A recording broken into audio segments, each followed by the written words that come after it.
We haven't talked since you guys acquired Geno Smith. How'd that all kind of come about, and what do you feel like he gives the Raiders? Yeah, well, getting Geno was a really important part of this puzzle, putting it together. And we've had really a rich background, and it's really important to me because I know what we can count on. We have a guy that's such a great worker. He's grown so much through his career, been through so much and overcome so much. I love the way he approaches the game. He's serious, he's competitive, works his tail off, and he's a great leader in that regard. He leads the guys by the way he takes to the game. And man, he's talented, really talented. And so I think the Geno story is worth mentioning. The guy sat for almost 6 years, and in that time, one, he didn't get the wear and the tear, so that's why he moves so well. He runs really well still. But he took to the game in a manner that was really very impressive. He was able to, one day after another, take it like the very next play I'm playing. And I watched him for the 4 straight years when he wasn't playing, just never missed that opportunity to be focused in that manner. I mean, it was just ridiculously impressive, So anyway, when he finally played, look what he's done. He's had 3 winning seasons, and he's a tremendous completion guy. He's durable. He's tough. So we're really, really fortunate to have him. You saw him as a backup for, like you said, a few years. Did you ever feel like he was content just being that, or was he? No, that's what I'm telling you. No, I'm telling you. It came through from early on that he was going to approach it with the thought that he is going to play the next play. He's playing behind Russ, and Russ was in the middle of his career and doing great. And he realized what the situation was, but he never bought into it, never gave into it. And that's what's so impressive about it. Pete, excuse me, somebody that knows you well. Nice to meet you. I'm sorry to do that again. I do mean, but somebody that knows you well told me before you came in and started making holistic changes, you were going to try to learn the franchise. That you knew what you would want to do, but you want to learn. Can you tell me what you've learned about the Raiders?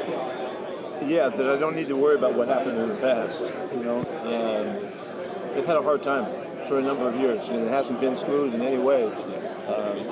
But I grew up knowing the franchise and knowing Al Davis and what he was all about, being in the Bay Area, and knew that there's a rich history, there's a legacy, there's a brand that is worldwide, and there's something special about that. There's a great following. The Raider Nation is a real deal, and I look at it now that I've been around enough. I did not spend a lot of time on the past, but I needed to understand, and I needed to know the people that I'm going to be working with the thought that Johnny Spytek coming in, that was the focus for me, was to focus on figuring out how John and I can get together and do our stuff and be really effective. Because I believe that's the most important relationship in the NFL franchises, and so I wanted to maximize that. So that's where the learning really was, and taking time and listening to him and being a good friend and being a good partner, and then it was the same approach with everybody in the program. We really have a thought that we're creating a relationship-based organization, and that means that you got to get to know who's in the building. You got to get to know who's coming into the building, who's playing for you, who's coaching with you, and all that. So that's just been something that's been almost second nature to me. That's how important that is. So it hasn't seemed like it's any big burden or any big deal, but it's taken all of my focus to get to this point. We're rolling and really excited about it. It's really fun what we're doing, and we realize that there's some great challenges. But most of what I've learned about the past of the franchise doesn't have anything to do with what's going to happen in the next step that we take. So with all optimism and forward thinking, that's how we approach it. Pete, one of the coaches on the NFC side is Dan Quinn, who told me that you are one of his 3 most influential coaches in his life. The job that Dan Quinn did at Washington last year was what for you? What did you see? Oh, it was really, really a joy to watch. To see Dan, how he's grown, since he's already been to the Super Bowl and had a lot of success already. But to see where he is now and see how he took over that franchise, admirable. I would hope to have that kind of success. And so it flips back around. I'm watching him, learning from him, and we talk regularly and we stay in connection. It's a fantastic season, a fantastic draft, and the process to get the culture shifted as he has, and so obviously with intent. he knew exactly what he was trying to do and carried it out and reaped the benefits of that. It shows you how the mentality of the coach can have a big role and play a big factor in this thing, not from the X's and O's part of it as much as just in dealing with the people and making sure that they're at their best, making great decisions. And I mean, the energy that's come out of his program is admirable for any coach at this level. And so I'm really, really excited. I watched him all the way through the year. He's got some of my coaches, and it was just tremendous to see him deal with the whole thing. Great. Pete, how does getting Geno Smith change the draft approach? Is there still a possibility of taking a quarterback as high as the first round? Yeah, we're building, always, so taking Geno is an immediate fix for us that's going to last us. We're going to get a number of years from Geno at his very best. He's as healthy and ready to go. He's as tuned in as he's ever been. But that doesn't mean that we don't see there's some guys coming out that have got tremendous potential. And we'll just take a look at each spot and the opportunity that's presented and the choices that we have.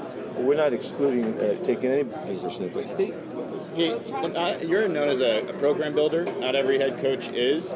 When did you become a program builder? Can people become program builders, or is that something you have? Yeah. And who are some of the younger guys that you see? Yeah. When I was at New England and was out the year after that, that was the year that really my life in football changed. I've been coaching 27 years at that time. And at that time, I really didn't know that I wanted to be a head coach. It just kind of happened, honestly. And I wasn't prepared well enough. I didn't have my philosophy together. I didn't have my approach nailed. And in that off season, I had a moment where I figured it out. I needed to get my act together. And I don't need to tell you the story. Figure it out, read about it somewhere else. But at that moment, everything shifted. And the next thing that happened, I went to USC. So it was pretty dang significant, and it was really figuring out who I am, figuring out what my uncompromising principles were all about, figuring out how I wanted to treat the people, how I envisioned the organization coming together in all aspects. And all I can tell you is the next thing that happened, I went to SC and they were yelling at me for coming in there. They didn't want me, the fans at this moment in time, I was getting a terrible response. But I took it on as I couldn't care less at the time because I knew where we were going, what we wanted to do, because I'd figured out how I wanted to do it. So can you be a program builder and can you learn how to do it? Yes, I did. And but the essence of it is figuring out who you are and what you're going to stand for and how you're going to deal with the people that you're going to be dealing with in all levels. And make it has to come from your heart. It has to be right, as authentic as it can possibly be. Then you can withstand the questions and the challenges and the issues and concerns from a place that you can be true. And let me extend this thought too, that it's extremely difficult for guys to be first-year coaches. It's extremely difficult. I got fired the first time, I got fired the second time. And it's because I didn't know what I was doing. I didn't have my act together. And it wasn't that I wasn't wanting to be good and all that, I hadn't been through enough, so sometimes you got to learn the hard way. I hate learning the hard way. I always like the other guy to learn the hard way. But, sometimes you just got to go through it. That's what took place. Are there young guys in the league that stand out to you as up-and-coming program builders? Of course. Yeah, they're all over the place. Yeah, there are. Coach, how do you say the pedigree of all the coaches in the AFC West, and how excited are you to go against all the coaches in your division? Well, I'm go about it in a very competitive manner. I've gone against these guys for a long time, and I'm not going to assume that I've got them figured out. We're going to study and work our tails off to figure out what's coming up now, how they've grown and evolved and all that. But to be battling against Andy and Sean and Jimmy Harbaugh, that's what it should be. And what will happen for us to survive the challenges of that division, we're going to be ready for whatever comes, and that's the way it should be. If you expect it to be easy and it's going to be you got an advantage, I don't see it that way. And the harder it is, the better it is for us to get good. And the sooner it's hard, the sooner we get better. And so the challenges are enormous. You guys are great. I have great respect for them. I happen to be sitting next to Jim on one side, and I got Andy on the other side. In these meetings, yesterday, we were having a blast. So I can't wait for that to happen. Talk about program builders. What have you seen from Bo Nix in his first year as a rookie with the Broncos? Well, exactly what they would have hoped he would have been. I think he came through. I saw him from the opening game of the year, and he was not ready to be the guy that he showed that he was later on in the season. became a dynamic football player very quickly. I think a tremendous amount of credit goes to Sean building him, and making him, because it's hard to figure those guys out sometimes, and everybody has their own way of going about it, and the results are all across the lot, how the young guys do. And you have to have your act together to figure that out, and Sean surely did. What do you Geno trade? Could you just talk about how it all came together and when it started to seem like that was a realistic possibility? I'll tell you that it was one of the options that I was hoping would be available, and when we talked right from the beginning, there was a number of options of who we could go to a quarterback to kind of start the program up, and Geno was prominent in my mind because I knew exactly what we're getting, and Geno and I have a tremendously long, in-depth relationship. Talked to him all throughout, this year. At times, you'd be surprised how much we were just communicating and stayed in touch, and really, it's about me supporting him and hoping for the best. And so when it came around time when we could finally get to it, it was an automatic that we would take a shot at it. And fortunately, Seattle was willing to listen, and we were. John Spytek did his first big-time deal, and he's pulled it off exactly in the manner that we wanted to, and so it gave us a great kickstart to what's going on. A couple of years ago, you called him one of your all-time favorite guys. What all went into that? Because of the way he approached his life and his world in football with such tremendous consistency and commitment. The conviction to be, I'm telling you, I said it earlier, but to realize that a guy every day knew that it was one snap away from playing. That's kind of how we thought. And as he did it, he showed who he was, and he was most revealing, and he's such a great competitor. That's always the first thing I get attracted to. He never backed off, and so when he finally got the chance, he's freaking comeback player of the year. Well, how much? The only thing he could have done better was win the whole thing, and he did his part, and I'm thrilled to be working with him. I can't wait to get going. How do you expect him just to impact the culture of what you're building in Vegas now? Yeah. How do I expect? Well, I expect to do it really well. Geno specifically, bringing Geno in, what do you think he'll do? That's one aspect of it. Getting Max signed for a long term to show the commitment to one of the great competitors in the game was one step of it. Getting Geno was a step on the other side of the ball to make it clear we're not sitting around and waiting to see what happens and hope things will turn out. We're going to proactively go after it. John and I are committed to making that happen in every choice, in every turn, every step of the way, all the way through this whole process. And this offseason keeps taking its shape. We're going to be about that mentality, and that is what is creating, your cultures. It's making statements of who you are on a regular basis, what you stand for on a regular basis, that will eventually be understood as what this culture is. Pete, a few times now where quarterbacks are kind of getting second chances. Geno with you in Seattle, Sam Darnold, Baker. What do you think goes into kind of helping those guys have success in that second chance opportunity? In the first chance of it, you got to figure out who they are, and you figure out what they bring, what they offer at that opportunity, that time in their life, and then try to maximize that.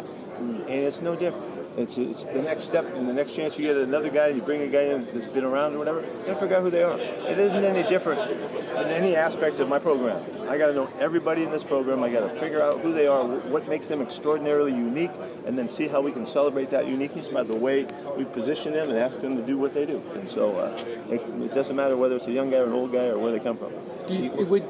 Could you reference what you told us a minute ago about after your first two jobs, you had to learn who you were? Is that maybe sometimes with players too, that after a while they have to learn who they are? Yeah, I think that's what living is. I think that's what life is all about. It doesn't matter where you come from or what you do. As you go through your life, you experience stuff, and then you have pitfalls and there's suffering, and you have to bounce back and come back and continue to discover and uncover what you're all about. And I think there's nothing. That's what life is. And so the stuff we're doing, there ain't nothing special about what we're doing. We're just living with them and helping them. But I do feel like you can accelerate the process by helping people go through the steps that they have to take for the self-discovery that's necessary. It's going to happen anyway, but we'd like to think we can coach it along and capture a little bit earlier than others. Pete, what do you remember about the first impression Dave Canalis made on you, and what made you want to hire him and bring him along? That's a good question. It was a long time ago now. We're 15 years ago or something like that. David came in as a real energetic, open, good communicator, athletic, can coach on the field, can move and coach, and at that time, that's all I could tell. You know, man, I didn't know him very well. He was a pup, but he grew up in the program. He was really loyal. He was really dedicated to what we were doing, and really curious, you know, to learn and to study. And right now, I mean, he's as close to the mentality that I'm teaching that I, you know, with Danny Quinn, Sark and Lane and those guys that, you know, that I can get, you know, because he was with us such a long time that he became the philosophy and the approach. And so he found himself through that, and I watched every step they took this year, and I'm really thrilled for the progress they made and the way they kept bouncing back from the challenges of, you know, putting together a new program, and I think he's going to do a great job. What was the hardest part about the way he handled his quarterback decision? I mean, He did a masterful job of that. I thought it was very difficult. He was given the number 1 pick in the draft, and all the expectations that come along with that. And I think he along the way, he made tough decisions, one step at a time. And in those decisions, I thought he maximized the position. I thought Andy did a really good job when he came off the bench this year, and gave him a real spark and showed why David and his staff was believing in the things they were believing in. They saw success happen. They could feel it. They just got a taste of it. You know, it didn't last as long as they would have liked. But then when he came back and got Bryce going, I thought that was an obvious illustration of why he made the decisions that he made. Bryce needed to sit back a bit and learn from Andy. Andy was willing to teach him, and they went through that whole process. And when Bryce came back, he got better throughout the season and finished strong.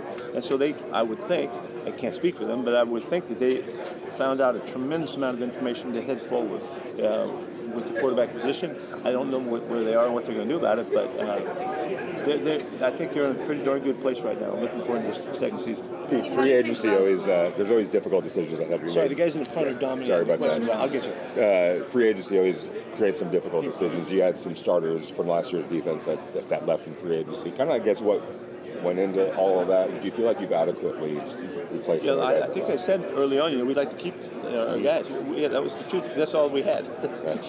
And so as we entered into the process, we found out that there was a lot of guys that were interested. And so we made each decision one at a time, and I thought John did a great job of giving us an opportunity. I think we got better. And so and managing the process, we had to spread that money around, make all those cool decisions that you got to make, and I thought John was right on it. I'm thrilled about the guys that we picked up. We particularly on the defensive, start with Geno, on the offensive side, particularly on the defensive side where we hit some numbers. We got guys that have the mentality coming in here that they have something to prove. I'm always looking for guys that got a chip on their shoulder. And from Jeremy Chin, his excitement about coming to the program, to see what we're going to get Lee Rob, L-Rob, he's going to be a fantastic addition calling the defenses. And to wind up at this late time when we just knocked in both Devin White, what a story he's going to be. I mean, he's a fantastic addition to our team. And so, and then getting our own guys signed up, Of course, it started with Max, but Adam is a big deal to us. We found a couple guys in the process too that are kind of coming through the ranks, guys that we acquired late in the season that will be challenged for spots. Eric Stokes, holy shoot, that guy is exactly the kind of guy I'm looking for, at that spot. Signing Isaiah was a really big deal too, of getting him committed. Our safeties are long and fast. Our corners are faster than hell. It's going to be a competitive group. It's the kind of group that Joey Wood's going to put together. You'll see he and Mark Robinson, they're going to put together an excellent group. And it's one of my favorites to see that thing come together. So I'll kind of be tweaking in there a little bit myself. Can't wait. How do you think Russ will fit in New York and with Daboll? Russ knows how to fit in. He understands the game. He has great wisdom about what it takes in this league. He can adapt to whatever situations he's in because he competes so well. And he's such a committed competitor. He'll go in there with a really clear vision of what he hopes to do and add to the program. He'll be receptive to the new coaching. Brian's going to do a great job with him, I would think. And I hope, I don't know, but just hope for Russ's sake that it's a really competitive opportunity and it's wide open. And they're going to have to deal with another guy too. They may get a young kid coming in there right off the top. So Russ has no problem with competing, and he'll take it on with real character and vision for himself and how he can I think it's a great place to go.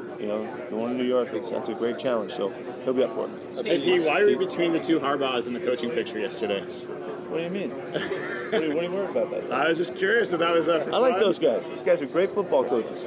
We've battled for years, and Jimmy more than John, but I like being around those guys. Well, Geno going into the final year of his contract, is there a desire to get him extended as well? We're working on it. Yeah, we're working on it. And G's excited to get going and get started. He'll be here when we get rolling. And but we are working on it. Yeah. Pete, why is Ryan Paganetti going to look for you? Pags is going to come in. Ryan Paganetti is going to come in and do a really fill on a really extraordinarily important role for myself personally. He's going to be working with me directly, as well as the offensive and defensive staff.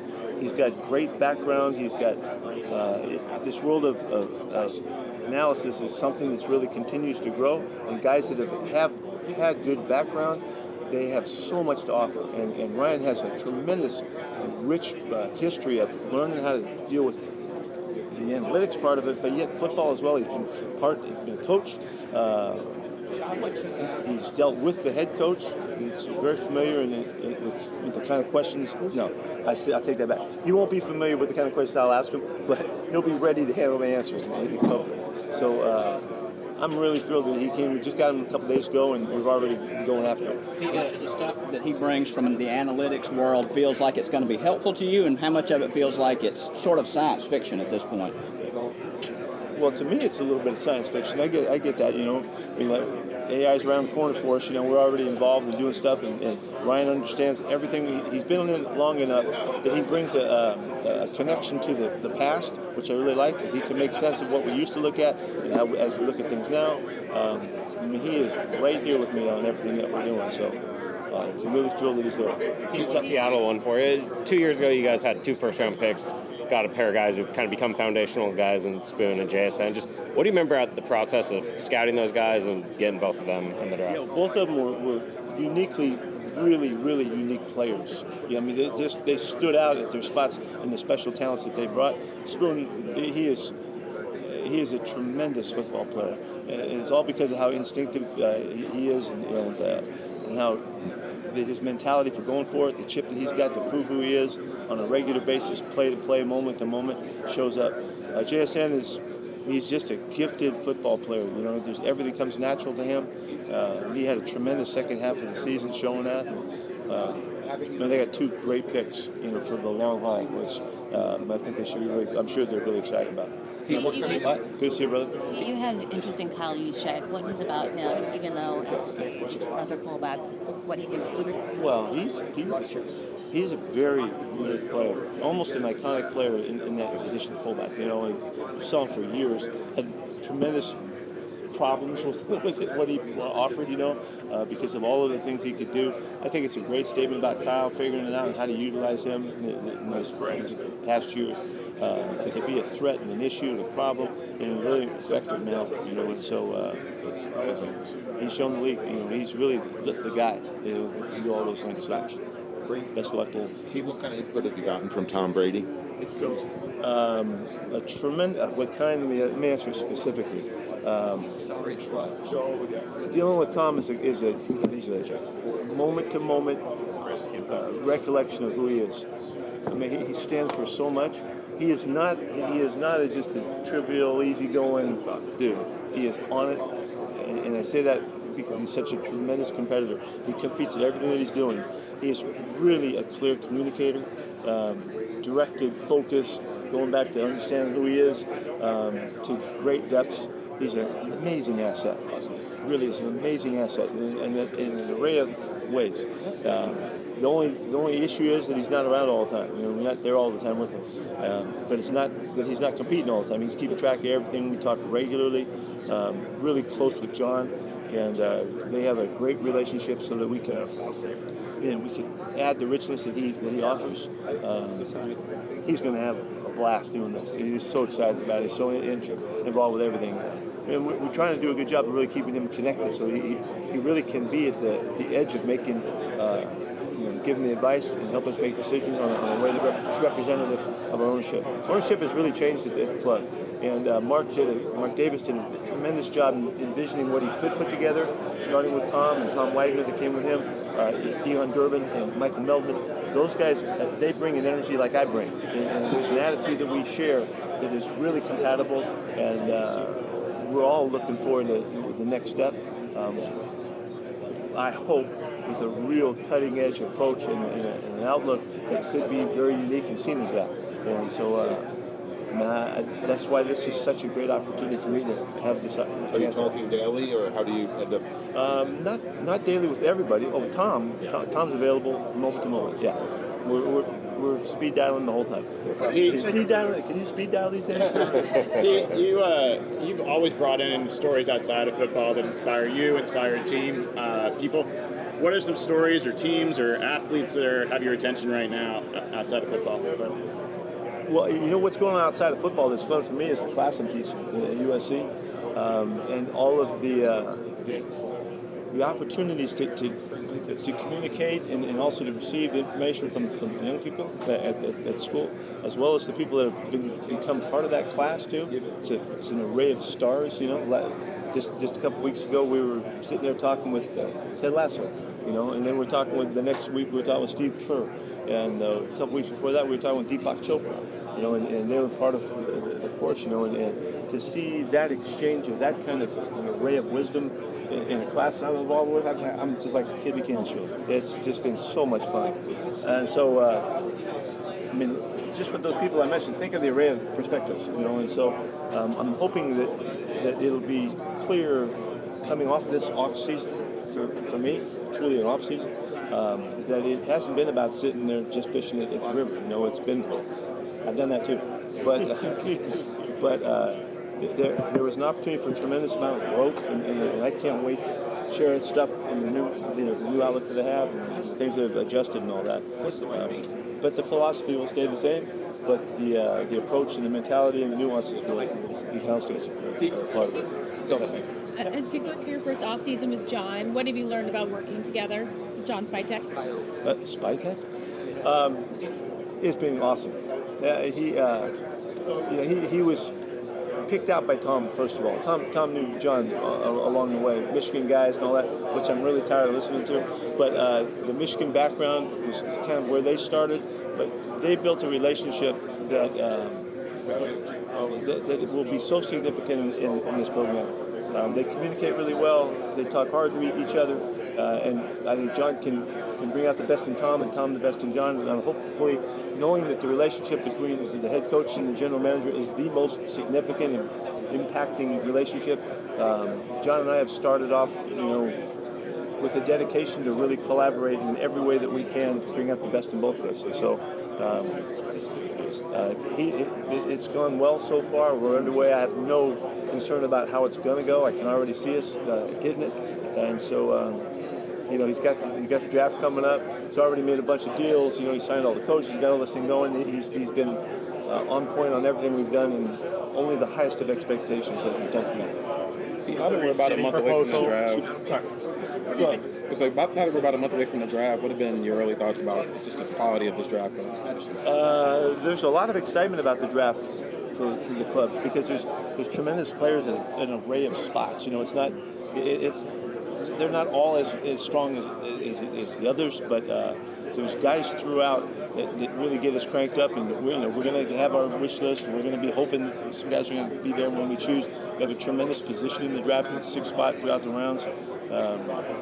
We'll be active. We're going to be very creative. We're not settling with anything. Every single opportunity we have, we're going to investigate, be prepared to do that, and try to take full advantage of it for us. And so I love John's approach, and the guys he's got around him. Mark Thews is a big impact for how we're thinking. Our coaches will be involved, and we're going to take, you either compete or you're not. So we're going to take advantage of every opportunity using all of the elements that we have. Did you ever, in your wildest dreams, think that you'd be teaming up with Tom Brady one day? How did that relationship I never did think that could happen. I couldn't even foresee the path to that. And then when he jumps into the Raiders, to me the entire image of this opportunity shifted. The expertise that he brings, the uniqueness, I didn't know how he would be to work with. I didn't know that. Just competed against him, listened to him over the years, had great admiration and respect and all that. But he is really grounded in his mentality, and that's what makes him so valuable to us, because we can draw from that. There's been a number of opportunities already to position him to speak on behalf of a unique perspective that nobody else has. And so about a ton of things, but particularly about the quarterback position in offense and what's going on that side. And I translate his talk from the offensive side of it and his perspective there to what we're doing on the other side of the ball. And it's been tremendous. It's going to continue to be, and it's, I never would have ever imagined that something like that could have happened. But I'm telling you, as soon as it was announced, it immediately shifted my thought about what this opportunity was about. Given your history with the Super Bowl, just what's that relationship like? Well, it isn't just about the Super Bowl. We played them a number of times and beat them. You had Dave Canalis on your staff for a long time. Yeah. What did you see? Did you see in him the potential to be a head coach one day? And just sort of your thoughts on Dave in that dozen years I think he was with you. Yeah, somebody asked me earlier about program builders. David paid attention to what we were doing throughout. He grew in our organization, in our mentality and culture and all of that. And he never fought the process. He was always drawing from the process, and became an articulate defender and presenter and proponent of what we were doing. And it was obvious. And so he goes into that job with a structure and a philosophy and an outlook and vision for what he wanted to create, and he's a good enough communicator that he could make sense of it. So when I was asked, are there guys? That's what I would be looking for. I'd be looking for somebody that has their act together. This challenge that owners have and clubs have to hire new coaches when they have to hire, it's a very difficult process. It's a very difficult decision to make, and there's so much that goes into it. To find somebody who can immediately have their act together so that they can be impacting on the way they approach the game, the people that they deal with, the way they think, the way they operate, the expectations, the vision, all of that. And David is equipped with that. And he can communicate it, he can convey it. I listened to him talk to his team throughout the year and heard him stay on point, stay true. He's given them a chance to have a really solid start to this run.